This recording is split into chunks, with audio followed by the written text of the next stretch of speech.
Corona atau COVID-19 adalah sebuah virus yang sudah terbukti membuat dunia kacau balau pada semua aspek kehidupan. Virus tersebut sudah teruji bahwa mampu menghancurkan ekonomi dunia. Virus itu juga akan membuat grafik terbaru jumlah angka kemiskinan yang akan terus meningkat, ditambah lagi dengan angka PHK yang terus melonjak. Amerika, negara yang terkenal dengan kekuatan teknologi dan pengaruh politik yang sudah terakui saja kerepotan menghadapi virus ini. Beberapa waktu ke belakang, warga Amerika sudah turun ke jalan, bukan mau turunkan presiden, melainkan mereka mengomplain stay at home yang terlalu lama.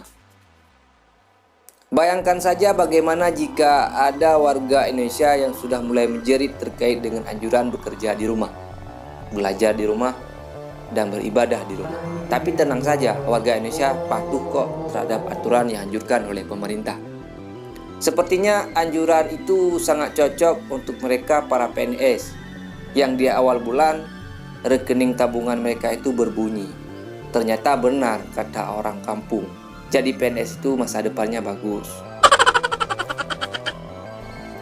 Aceh, ya, Provinsi Aceh. Dalam penanganan kasus virus corona, belajarlah dari daerah lain yang awalnya menganggap santai kemudian berujung dengan kepanikan. Kami sadar dan menghargai bahwa selama ini pemerintah Aceh sedang bekerja keras dalam menangani virus corona. Dan kami juga yakin bahwa pemerintah Aceh tidak akan sanggup bekerja sendiri tanpa ada pihak lain yang membantu, termasuk masyarakat Aceh sendiri. Aceh mungkin salah satu provinsi di antara provinsi lainnya yang ada di Indonesia dengan tingkat kasus COVID-19 paling rendah pada awal merebak wabah virus ini di Indonesia.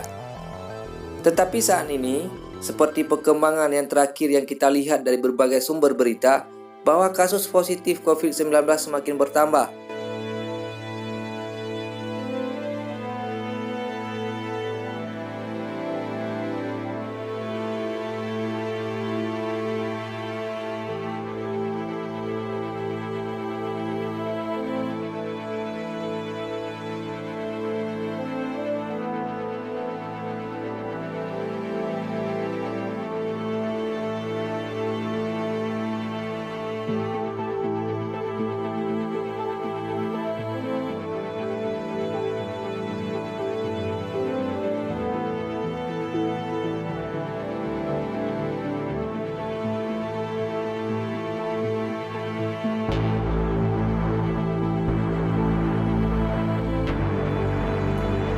Dengan melihat kesiapan pemerintahan Aceh, sepertinya saat ini sudah serius dalam merespon penanganan virus yang sangat cepat menyebar ini.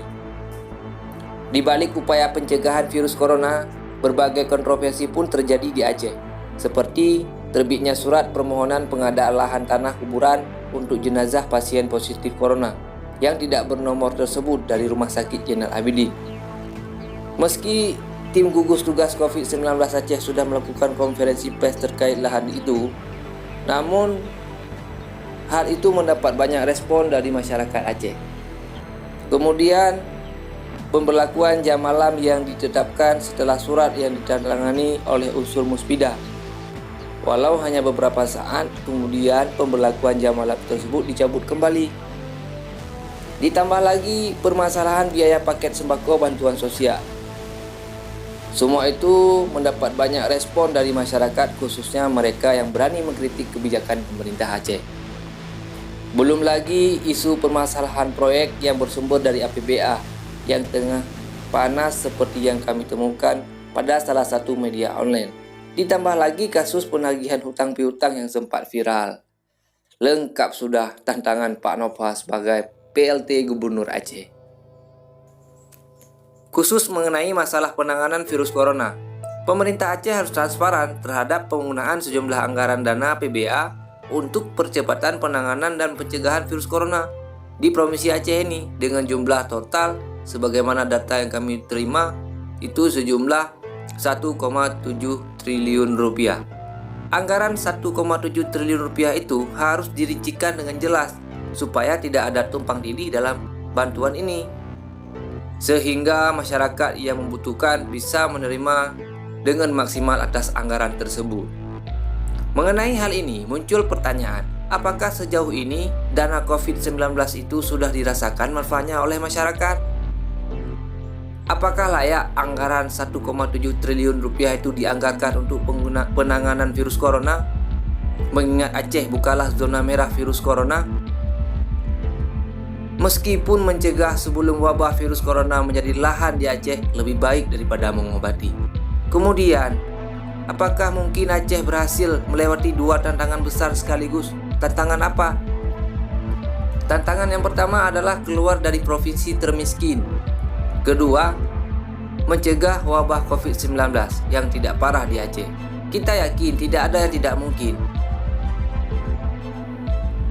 Oleh sebab itu, perlunya kejelasan data penggunaan dana untuk percepatan penanganan dan pencegahan COVID-19 di Aceh.